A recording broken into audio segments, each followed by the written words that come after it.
उर्दू सफ़ा को सब्सक्राइब कीजिए और आने वाली हर नई वीडियो के लिए घंटी दबाइए। फिर भी कितना वक्त लगेगा ताकि मैं महादेव को बता सकूं? और जैसे ही तुम कामयाबी से ये अमल करोगे, महादेव तुम्हें 4 शमशानी और 2 काले बुत तोहफे में भिजवा देगा। काशो ने कहा, अगर ये तोहफे मुझे पहले मिल जाएं तो मैं ये काम ज्यादा जल्दी कर सकता हूं। रामलाल ने बड़े इश्तियाक भरे लहजे में कहा, नहीं, पहले नहीं मिल सकते। तुम्हें मालूम तो है कि ऐसी ताकतें किसी को तोहफे के तौर पर तो दी जा सकती हैं, वैसे नहीं। और तोहफा इस वक्त दिया जाता है जब तोहफा लेने वाला तोहफा देने वाले को अपने काम से खुश कर दे। अशो ने बड़े सफाकाना लहजे में बात करते हुए कहा, ठीक है, 1 हफ्ता मुझे दे दें। 1 हफ्ते में ये काम मैं कर दूंगा। रामलाल ने कहा, 1 हफ्ता तो बहुत है। काम तो चंद घंटों का है, लेकिन तुम्हें 2 दिन दिए जाते हैं। और ये भी सुन लो कि अगर तुम नाकाम रहे तो फिर तुम्हारे ये 2 शमशानी भी तुमसे छीन लिए जाएंगे और हो सकता है कि तुम्हें मौत की सजा दे दी जाए। काशो ने लहजा बदलते हुए कहा, ऐसा नहीं होगा, काम होगा और जरूर होगा। रामलाल ने कहा, फिर मुझे इजाजत, मैंने वापस भी जाना है। काशो ने उठते हुए कहा, रात यहां बिसर करे, हम आपकी कोई खिदमत भी नहीं कर सके। रामलाल ने उठते हुए कहा, नहीं, वहां बहुत काम करने के लिए पड़े हैं। काशो ने कहा और फिर रामलाल उसे दरवाजे तक छोड़ने आया जहां एक रिक्शे वाला खड़ा था। काशो रिक्शे में बैठकर चला गया तो रामलाल वापस मुड़ा और फिर एक छोटे कमरे में जाकर अलती पालती मारकर बैठ गया। उसने जेब से वही लिफाफा निकाला और फिर इसमें से तस्वीर निकालकर सामने रख ली।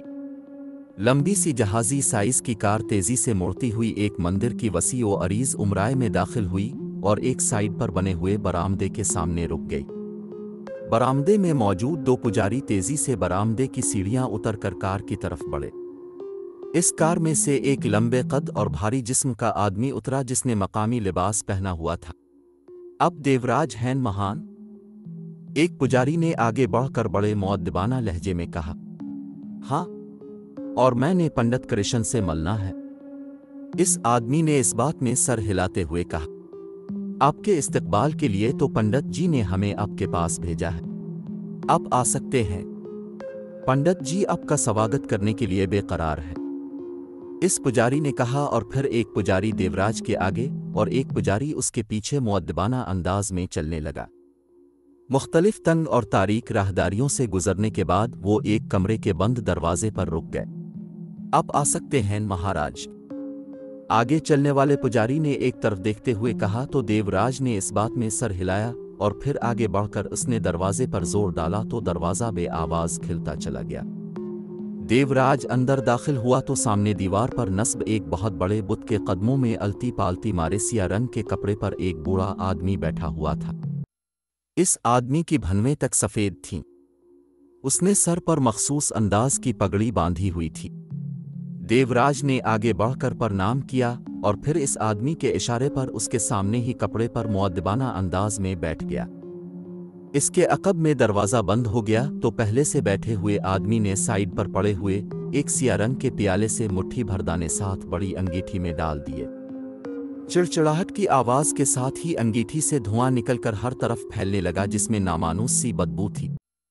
अब तुम महफूज हो देवराज, आराम से बात कर सकते हो, इस आदमी ने मुस्कुराते हुए कहा। पंडित जी, आप तो सब कुछ अपने जादू से मालूम कर सकते हैं, इसलिए आपको तो मालूम होगा कि मैं किस लिए हाजिर हुआ हूं। इस आदमी ने मुअद्दिबाना लहजे में कहा, बालक, हमें सब कुछ मालूम है, लेकिन हमारे भी कुछ उसूल हैं और हमें उन उसूलों की पाबंदी करना पड़ती है, इसलिए तुमसे पूछ रहे हैं। बोलो। पंडित ने मध्यम, दबे हुए और नर्म लहजे में कहा, महाराज, महामंत्री ने बारस में काले मंदिर का दौरा किया है और वहां उनकी खुफिया मुलाकात काले मंदिर के महापुजारी महादेव से हुई है और जनाब इस बातचीत में एक अहम बात महापुजारी से की गई है। आने वाले ने मुअद्दिबाना लहजे में कहा, क्या बात? पंडित ने पूछा। पंडित जी, आपको मालूम है कि महामंत्री काले मंदिर को काफिरिस्तान के सब मंदिरों से ज्यादा अहमियत देते हैं और उन्होंने काले मंदिर की ग्रांट भी पहले से बहुत ज्यादा कर दी है। और मुझे मालूम हुआ है कि महादेव को हुकूमत में भी कोई बड़ा ओहदा दिया जा रहा है, जिसके तहत वो काफिरिस्तान के तमाम मंदिरों के इंचार्ज बन जाएंगे। और अब जानते हैं कि अब के खिलाफ उनके दिल में कितना जहर भरा हुआ है। देवराज ने मुअद्दिबाना लहजे में कहा, हमें मालूम है, लेकिन बात क्या हुई है वो बताओ। तो पंडित ने पूछा। महामंत्री ने महादेव को कहा है कि वो पाकिस्तान में एक बड़े साइंसदान डॉक्टर एहसन पे काला जादू गिराए। डॉक्टर एहसन चूंकि मुसलमान है, इसलिए इसे काले जादू की मदद से हलाक तो नहीं किया जा सकता, लेकिन इसे बहरहाल ज़हनी और जिस्मानी तौर पर इस हद तक बीमार किया जा सकता है कि वो काम करने का अहल ही ना रहे। और महाराज, अगर ऐसा हो गया तो डॉक्टर एहसन की जगह जो आदमी लेगा वो मौजूदा काफिरस्तानी हुकूमत का आदमी है, और इस तरह पाकिस्तान का दिफा मुकम्मल तौर पर काफिरस्तान के हाथ में आ जाएगा, और काफिरस्तान बड़ी आसानी से हमला करके पाकिस्तान को शिकस्त देकर फतह हासिल कर सकता है। देवराज ने कहा, इसमें गलत काम किया है। पाकिस्तान की तबाही तो हमारा पहला फर्ज है, वो हमारा दुश्मन नंबर 1 है।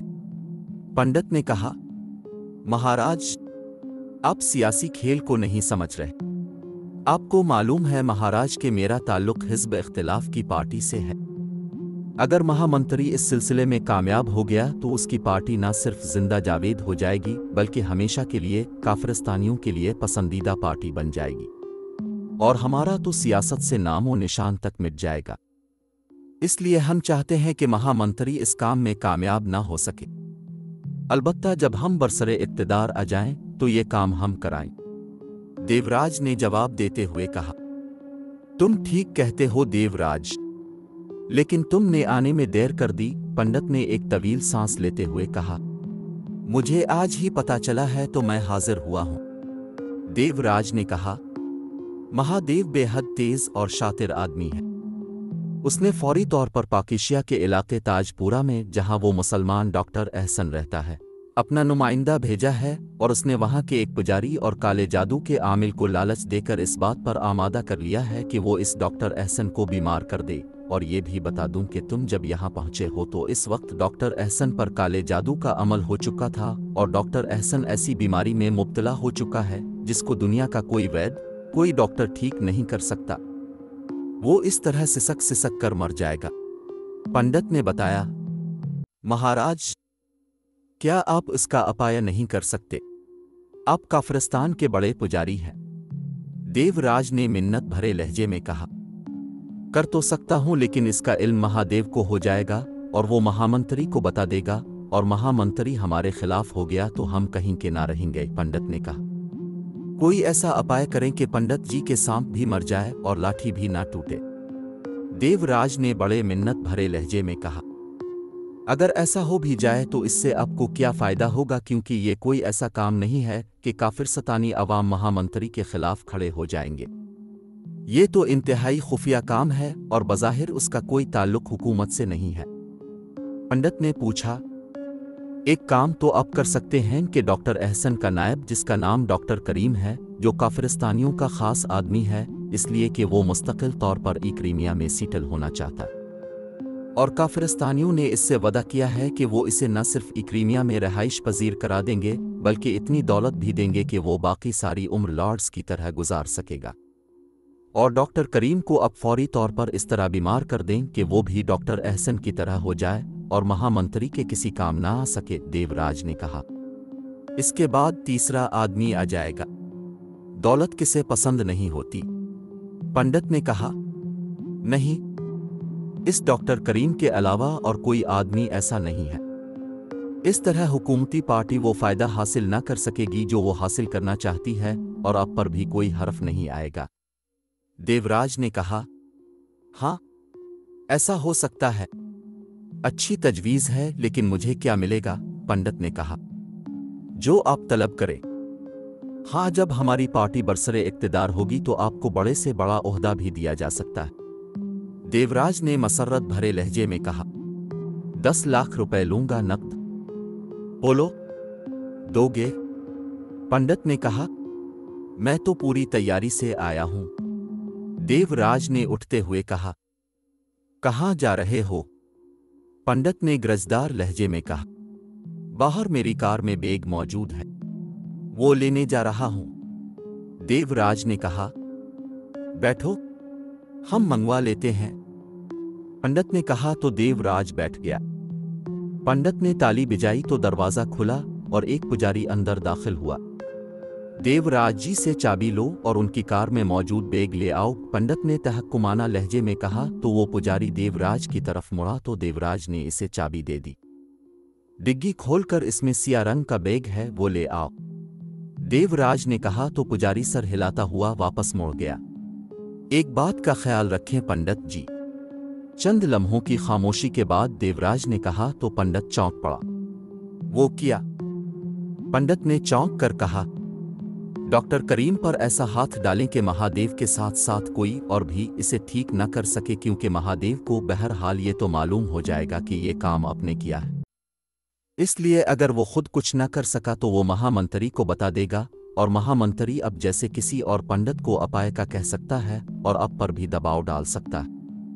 देवराज ने मुअद्दिबाना लहजे में कहा, तुम्हें शायद काले जादू के बारे में बुनियादी बातों का इल्म नहीं है। पंडित ने मुस्कुराते हुए कहा, अब दुरुस्त कह रहे हैं पंडित जी, हमारा काम तो सियासत है।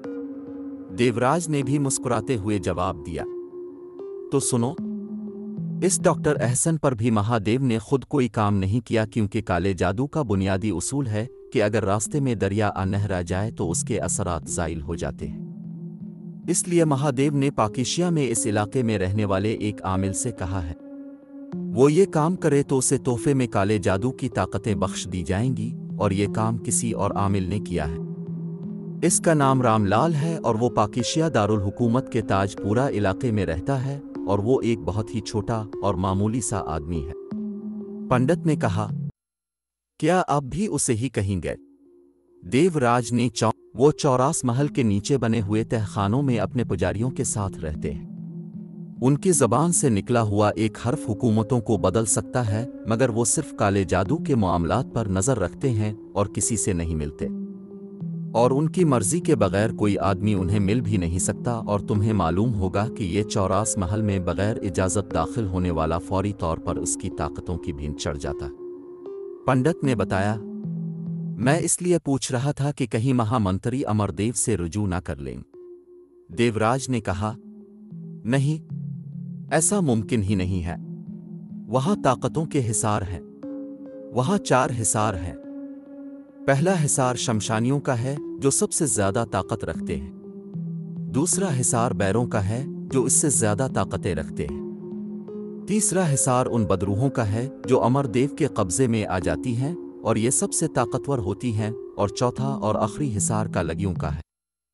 कालगी वो बदरू होती है जो पहले अपनी जिंदगी में काले जादू का शिकार होती है, जैसे तुम्हारा डॉक्टर करीम। अगर ये मुसलमान ना होता तो जैसे ही काला जादू का शिकार होता वो मर जाता और उसकी रूह हमेशा हमेशा के लिए चौरास कल पहुंच जाती। ये कालगी रूहें सबसे ज्यादा ताकतवर होती हैं। अब तुम खुद सोचो कि कौन अमरदेव तक पहुंच सकता है, सिवाय इसके कि जिसको वो खुद इजाजत दे। पंडित ने जवाब दिया, ठीक है, अब मैं मुतमईन हूं कि महामंत्री वहां पहुंच ही नहीं सकेंगे। देवराज ने कहा, ये काम कब तक हो जाएगा पंडित जी, क्योंकि डॉक्टर अहसन के काले जादू के शिकार होते ही डॉक्टर करीम पर दबाव बढ़ जाएगा और वो तमाम राज मुहैया कर देगा जो काफिरिस्तान को चाहे। देवराज ने कहा, अगर राज ही लेने हैं तो ये काम तो डॉक्टर अहसन की सेहत के दौरान भी हो सकता था। पंडित ने हैरत भरे लहजे में कहा, ऐसा नहीं हो सकता।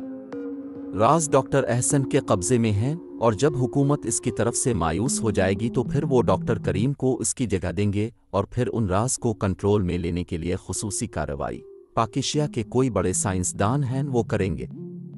इसके बाद ही वो राज काफिरिस्तान को मुहैया किए जा सकेंगे, लेकिन इसके लिए भी कोई खुसूसी तरीका इस्तेमाल करना पड़ेगा, क्योंकि तमाम राजों की न सिर्फ सख्त हिफाजत की जाती है बल्कि वहाँ ऐसे सख्त इंतजामात भी हैं कि ये राज बाहर ना जा सके।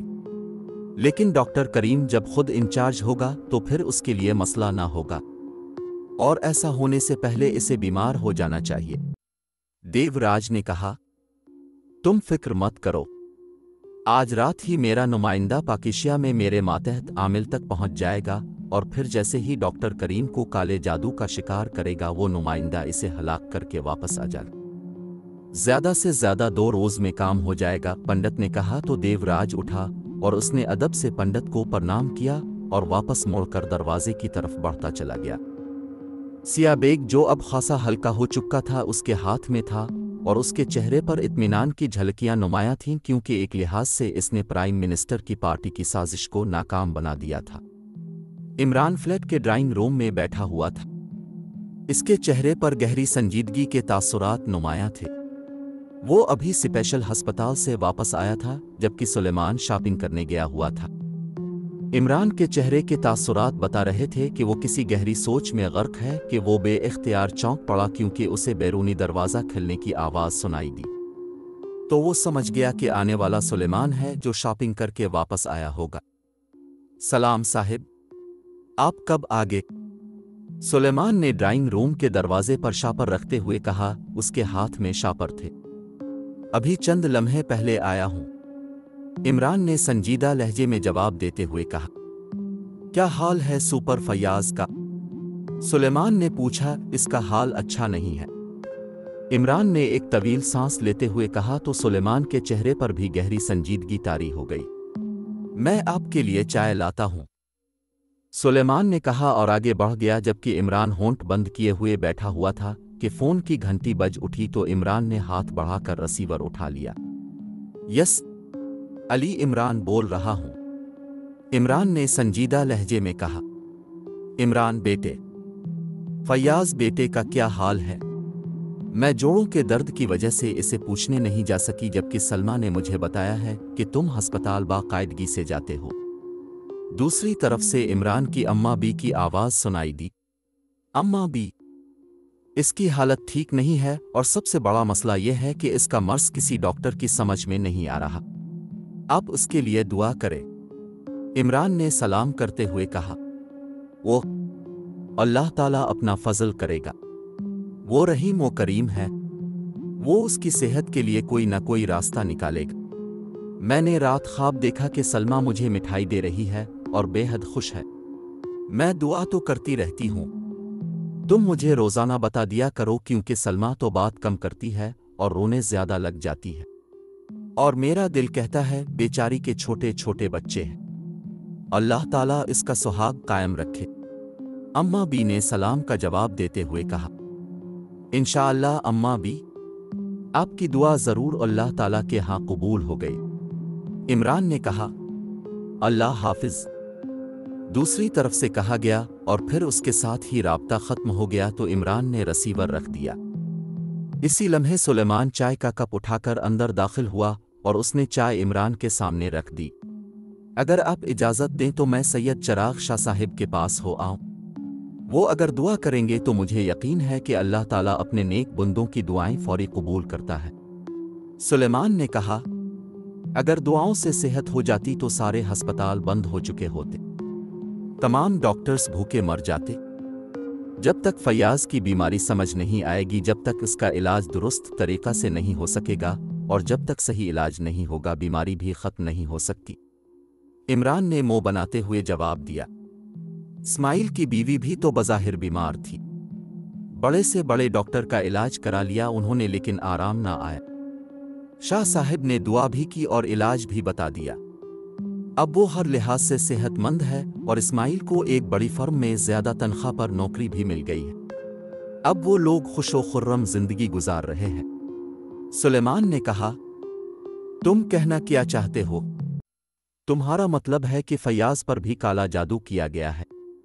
इमरान ने चाय का घूंट लेते हुए कहा। हो सकता है, मैंने सुना है कि जो आदमी जादू की वजह से बीमार हो उसकी बीमारी डॉक्टरों और हकीमों की समझ में नहीं आती, सुलेमान ने कहा। तो इमरान बेइख्तियार हंस पड़ा। ये जो पूरे मुल्क में हजारों अस्पताल मरीजों से भरे पड़े हैं, क्या ये सब काले जादू की वजह से है? क्या अहमकों जैसी बातें कर रहे हो?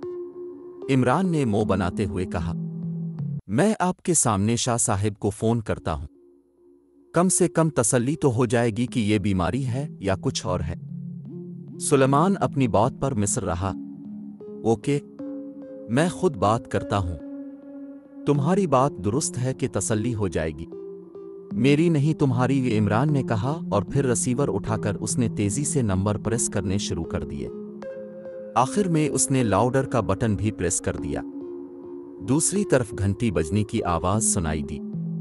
अस्सलाम अलैकुम वरहमतुल्लाह बारकातुहू। राब्ता कायम होते ही एक जवान आवाज़ सुनाई दी और इमरान ने फ़ौरन पहचान गया कि ये शाह साहिब के साहिबजादे की आवाज़ है। वालेकुम अस्सलाम वरहमतुल्लाह वबरकातुहू। मैं अली इमरान बोल रहा हूँ। शाह साहिब से बात करनी है, इमरान ने कहा। क़िबला वालिद साहिब तो 2 रोज़ हुए ज़ियारत के लिए गए हैं। उनकी वापसी शायद 1.5 माह बाद होगी, शाह साहिब के साहिबजादे ने कहा। जहां वो गए हैं वहां का कोई राब्ता नंबर? इमरान ने कहा। नहीं, नंबर तो नहीं है, अलबत्ता आपके लिए उनका पैगाम है। उन्होंने फरमाया था कि अगर आपका फ़ोन या आप खुद यहां मुलाकात के लिए तशरीफ़ लाएं तो आपको पैगाम दे दिया जाए, वरना नहीं, शाह साहिब के साहिबजादे ने कहा। तो इमरान के साथ साथ सुलेमान भी चौंक पड़ा। क्या पैगाम है शाह साहिब का? इमरान ने इश्तियाक भरे लहजे में पूछा। उन्होंने फरमाया है कि आपको पैगाम दे दिया जाए कि काली दुनिया बड़ी वसी और शैतानी ताकतें रखती है। इसके मुकाबिल को बेहद सब्र आज़मा जद-व-जहद करना पड़ेगी, और उन्होंने फरमाया है कि किसी अहम तरीन ज़रूरत के सिलसिले में आप महल्ला कालीन बाफाहे में रहने वाले ख्वाजा अमीर नानबाई से रुजू कर सकते हैं। शाह साहिब के साहिबजादे ने कहा। उसका क्या मतलब हुआ? मैं तो नहीं समझा, इमरान ने हैरत भरे लहजे में कहा। मैं तो जो पैगाम था वो पहुंचा सकता हूं, बाकी बातें तो मेरे इल्म में नहीं है, शाह साहिब के साहिबजादे ने माजरत भरे लहजे में कहा। अच्छा, अल्लाह हाफिज, इमरान ने कहा और फिर उसने रिसीवर रख दिया। मेरी बात सच साबित हुई। शाह साहिब ने दरपर्दा पैगाम दिया है कि मामलात वाकई काले जादू के हैं जिन्हें उन्होंने काली दुनिया का नाम दिया है। सुलेमान ने कहा। नहीं, अब शाह साहिब गैब का इल्म तो नहीं जानते कि उन्हें सुपर फयाज की बीमारी का पहले से इल्म हो गया हो, इमरान ने मुंह बनाते हुए कहा। मेरा ख्याल है कि ये मामलात सिर्फ सुपर फयाज तक ही महदूद नहीं रहेंगे और आगे बढ़ेंगे। बहरहाल मैं अभी जाकर महल्ला कालीन बाफाहे के ख्वाजा अमीर नानबाई से मिलता हूँ, सुलेमान ने कहा।